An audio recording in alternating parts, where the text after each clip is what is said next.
माँ सरस्वती वंदे मातरम। चलिए आज हम औसत और प्राकृतिक संख्याओं के बारे में थोड़ा सा जानकारी कर लिए हैं। आज थोड़ा हम सम संख्याओं के बारे में जानकारी करें। चलिए देखिए, सम संख्या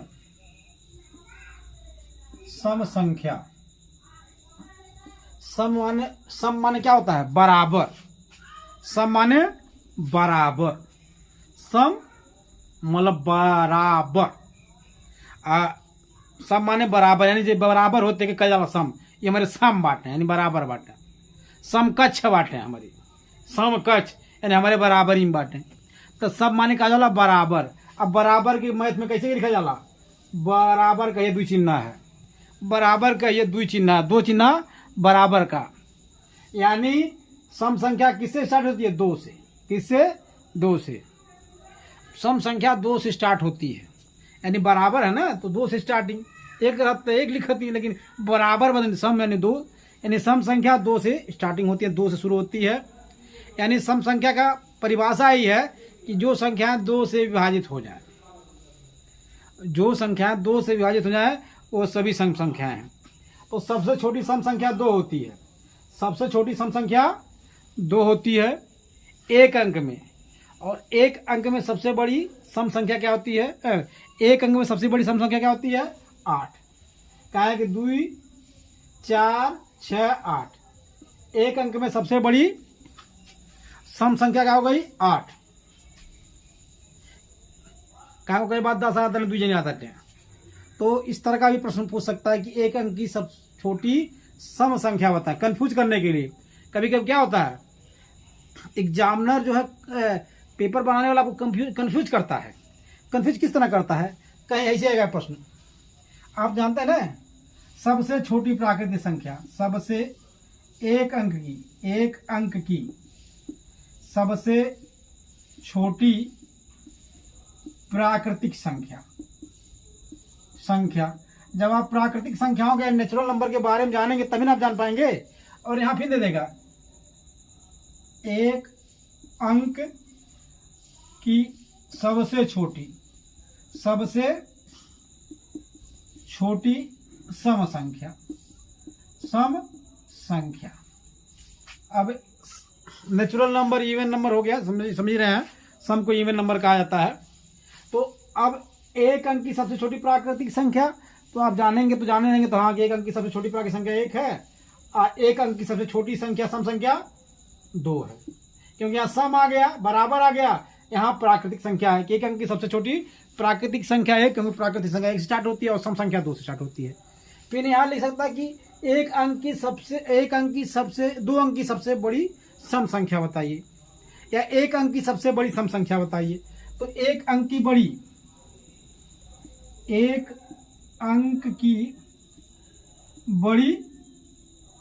सम संख्या तो आप क्या लगाएंगे? सीधे 8, क्योंकि एक अंक की सबसे बड़ी सम जब सम लगाएगा तो 8 हो गया, क्योंकि 8 के बाद 9 तो 2 से कटकबा नहीं करेगा, तो सम संख्या होगा नहीं करेगी। और 10 आ गई। और दो अंक की सबसे छोटी सम संख्या, दो अंकों की सबसे छोटी सम संख्या, दो अंकों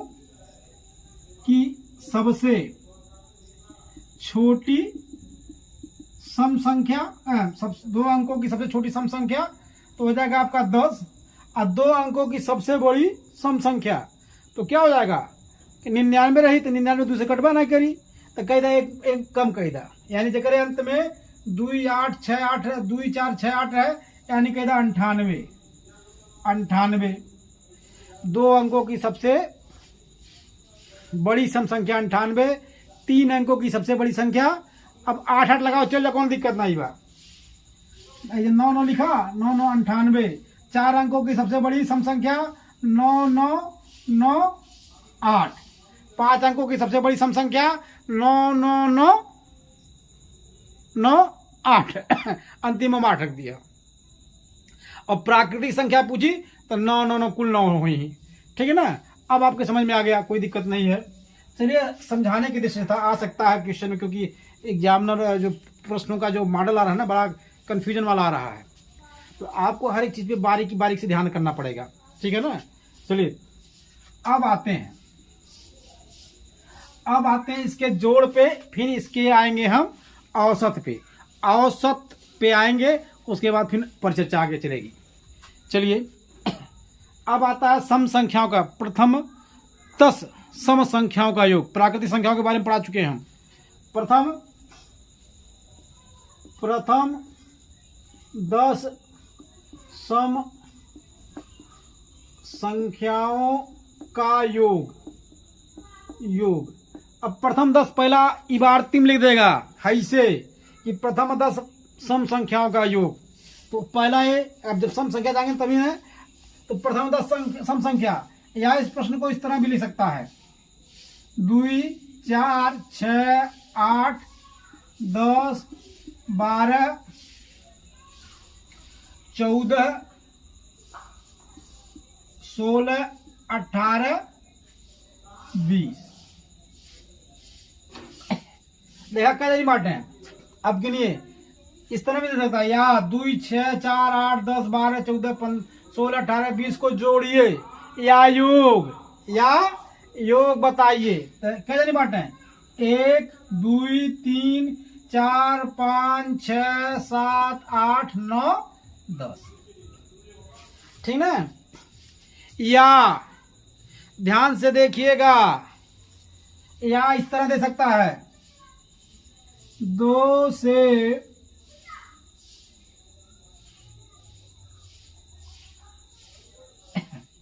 20 तक समस्त सम संख्याओं का योग। ठीक है ना। यहाँ 2 न लिख के यहाँ से 1 से लिख सकला, 1 से 21 तक समस्त सम संख्याओं का योग। अब देखिए, चलिए परिचर्चा आगे करते हैं इस पे। बतिया सभी एक ही हैं, सब कहने का एक ही तात्पर्य है। बाबू डोसा बना दा, कौन दूसरे भाषा में कह दिलस, कौन दूसरे भाषा में कह दिलस, कौन दूसरे भाषा में कह दिलस, और कौन दूसरे भाषा में कह दिलस। बसवा अलग अलग बा, बतिया एक के बा, डोसा बना के कहा था। चला, अब प्रथम 10 सम संख्या, यानी इसको जोड़ना है। आपको क्या करना है, जोड़ना है। तो कुछ न करा, कुल क जनी बांटे हैं, गिना कुल क जनी बांटे, गिना 1 2 3 4 5 6 7 8 9 10। हाँ लिख ले वरना, यहाँ तो सीधे लिख दलस 10, यहाँ तो सीधे लिख दलस 10 कि 10 प्रथम 10 सम संख्याओं का औसत बताइए। प्रथम माने पहले 2, प्रथम में लिख ले, 2 से स्टार्टिंग करी, तो 10 संख्याओं का योग ऐसे तरह लिख दे बा, जोड़ा। अब कुछ नहीं करना है, कई नहीं बांटे, 10 नहीं बांटे तो 10 करा, और बाद क्या होता 11। क्या होता 10 के बाद, यानी 10 आवो करे बाद ये आवो के बुला के 10 के बाद 11 होता है। क्या ना, 10 के बाद कितना रहा, 10 आ रहा, 10 के बाद 1 आ रहा, 10 के बाद क्या आई 11। तो 10 गुणे 11 कहते उत्तर है तो 11 दशम कितना होला 110। कितना होता है 110। और जब आप इसको जोड़ेंगे ना तो आपको कितना मिलेगा उत्तर 110। जोड़ के देख लीजिए। चलिए 4 2 6 6 12 8 20 10 30 30 10 40 2 42 42 10 52 4 56 56 10 56 10 66 और 66 से 72 72 10 82 8 90 20 110 हो गया ना। जोड़ने पे आ गया आपका उत्तर। आप इस तरह निकाल सकते हैं, कोई दिक्कत नहीं है। ये भी आपका हो, ये 2 से 20 तक समस्त।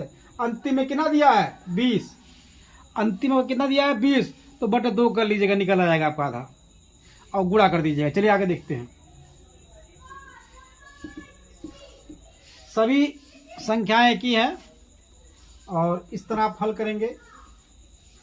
चलिए आगे देखते हैं। अब जब आएगा ना इस तरह, तो समझा दिया आपको, सभी प्रश्न एक थे। अब दे सकता है 2 से 40 2 से 40 तक समस्त सम संख्याओं का योग माने जोड़ना है। तो 2 से 40 तक बाना के ना 2 से 40 तक तो कुछ ना करिए, अंतिम के ना डाले 40 और क्या दिया सम संख्या यानी सम माने जो 2 से विभाजित हो तो 40/2 कर लिए यानी 40 का आधा करेंगे कितना जाएगा 20 यानी कुल 20 सम संख्याओं का योग निकालना है आपको, ठीक है ना। यानी 40 का कितना होता है 20, इसका आधा करेंगे तो 20 आ जाएगा यानी 20 × 21 कर दीजिए। 20 × 21 यानी 20 420 यानी 20 × 21 करेंगे तो उत्तर कितना जाएगा 420 कितना जाएगा 20 × 400 20 × 20 यानी 420 यानी 2 से 40 तक समस्त सम संख्याओं का योग बताएंगे तो जोड़ेंगे आप कितना जाएगा 420 क्योंकि इसका आधा करिएगा, जब आधा करिएगा तो हमें यह पता चल जाएगा कुल कितने व्यक्ति हैं। जब इसका आधा करेंगे ना तो हमें पता जाएगा कुल कितने लोग हैं यानी कुल कितने व्यक्ति हैं। जैसे अब देखा क्या है 2 से 40 तो 2 हो गया, दूसरी सम संख्या 4 6 8 10 12 14 16 18 20 22 24 26 28 30 32 34 36 38 और 40। अब देखिए कुल गिनिए क्या लोग हैं तो गिनिए, गिनते चले जाइए। देखिए अब कितने 1 2 3 4 5 6 7 8 9 10 11 12 13 14 15 16 17 18 19 20 यानी कुल क्या लोग बांटे हैं 20। ये हमें पूछना है जब सम संख्या के जोड़े के बाद तो 20 के बाद आवल 21 तो 20 × 21 कहीं मार्ग धार किनारे करा 20 × 21 करा उत्तर आके खट देंगे कौन कुछ करे के नहीं बा बस आ गए खन आ गए। तो इस तरह अब ये फिर अगर आपको दे सकता है कि 2 से 60 तक यहां लिख देते हैं हम 2 से 60 तक 2 से 60 तक समस्त सम संख्याओं का योग बताइए तो आप क्या करेंगे इबारती में लिख देते हैं हम, वैसे निकलेंगे 2 से 60 तक तो 2 से 60 तक 2 से 60 तक समस्त सम संख्याओं का योग, समस्त सम संख्याओं का योग। अब क्या करना है आपको, कुछ नहीं करना है। 2 से 60 है तो 2 से 60 अंतिम का डाले 60। अब जाना होगा क्या लोग बांटे कुल तो 60 का आधा कितना होगा 30 यानी 30 लोग बांटे तो 30 के बाद क्या वाला 31 तो 30 × 31 कहला यानी इसमें क्या लोग हैं, इसमें 30 लोग हैं। क्या लोग हैं 30 लोग, माना समझाने के लिए लोग लिख रहे हैं 30 लोग हैं 30 लोग हैं।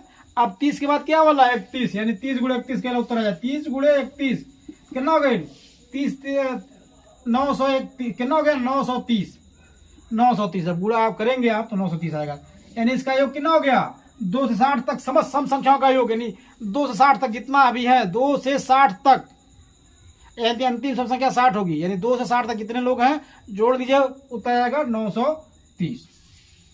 चलिए 2 से 60 जन्म कराएंगे ना कि कितने होंगे तो 2 से 60 तक कितने लोग हो गए तो देखिए पहली संख्या 2, दूसरी संख्या 4 6 8 10 12 14 16 20 22 24 26 28 30 32 34 36 38 40 42 44 46 48 50 52 54 56 58 60। अब देखिए कुल कितने लोग हो गए गिना कितना लोग बोले 1 2 3 4 5 6 7 8 9 10 11 12 13 14 15 16 17 18 19 20 21 22 23 24 25 26 27 28